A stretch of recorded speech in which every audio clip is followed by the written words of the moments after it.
Hey y'all, this is Brenda from Slapout Homestead, and today we're going to can some potatoes.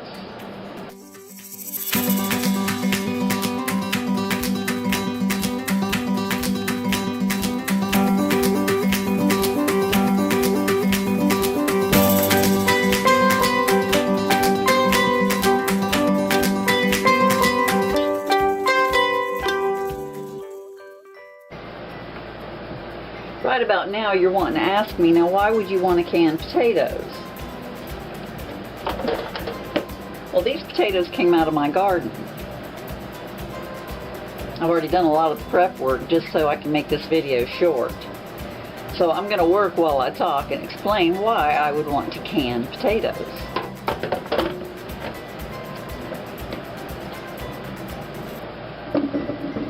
Now, the number one reason why I would want to can potatoes is because it puts them in long-term storage. It doesn't take up any room in my freezer. That makes them shelf stable. And then I wouldn't have to worry about anything if the power were to go out and I were to start losing all the food in my freezer. The other reason that I would want to can potatoes is because they're partially cooked. Speaking of partially cooked, I peeled them, I chunked them up, and then I put them in a bowl with cold water with about 1/4 cup of bottled lemon juice. That's to keep them from turning brown.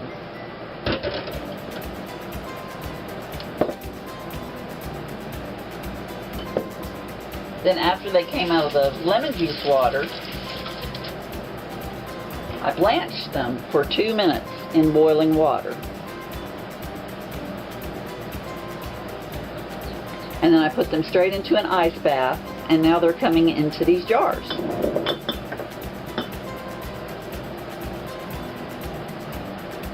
Now I'm going to add boiling water.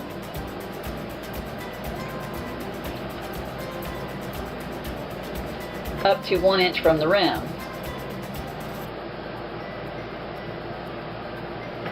Which is basically just covering up the potatoes all the way.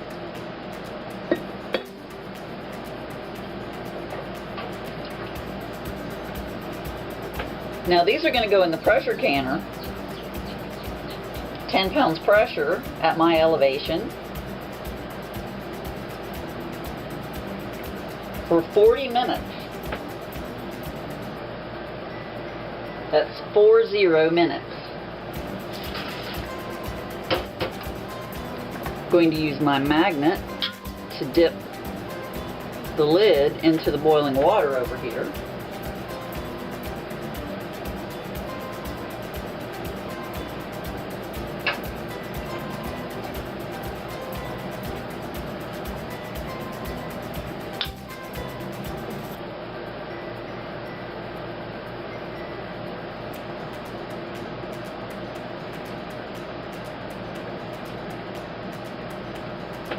Then I'll put my rings on.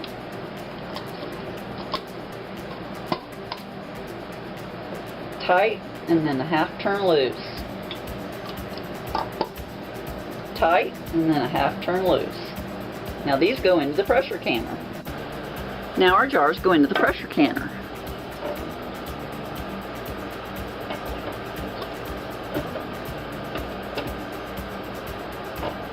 There we go.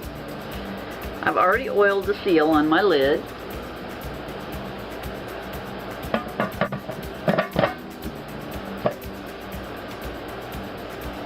And turn our heat on high. Some people wait until the water inside comes to a boil before they put the lid on. But that's not necessary. I go ahead and put it on now. Now I wanted to show you that there's 3 quarts of water in the bottom of this, and that's according to the model of my pressure canner. That's how much it wants. It wants 3 quarts of water, so that's what I put in there. So now we're going to bring our water inside the pressure canner up to a boil and wait until this vents for 10 minutes. Once this vents for 10 minutes, we'll put our weight on top. We have our weight. Put our weight on there, and then this emergency valve here will close up. Then our pressure here will go up to 10, and that's according to my elevation. That will put us at 240 degrees. Once we reach 10 or 240 degrees, we set our timer for 40 minutes. Once our 40 minutes is up, we'll turn off the heat, wait until this pressure goes back down to 0, pull off our weight from back here, wait 10 more minutes, and then we can open the top, let the cans stay there for just a little bit, and then we can move them out. When you pull your jars out of the pressure canner, it's important that you don't tip them.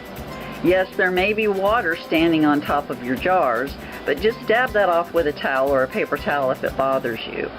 But don't tip your jars. They aren't finished sealing yet. Pull your jars out of the pressure canner, and you can put them on a towel on your countertop. Let them sit there at least 24 hours overnight. Let them sit there. Don't touch them, don't mess with them, don't wash them. After that time is up, you can remove the rings and wash your jars and put them in your pantry. Wherever you store them with the rings off.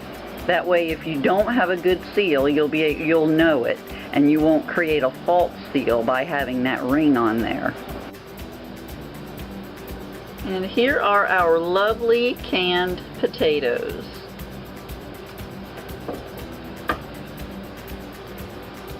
I don't know if you can see that, but they're still cooking.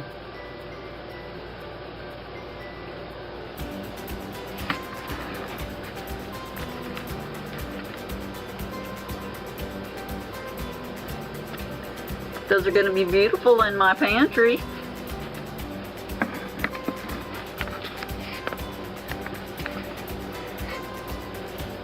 If you like this video, hit that thumbs up down below. If you haven't subscribed yet, I encourage you to. Thank you for watching. God bless. I'll see you on the next video. Bye.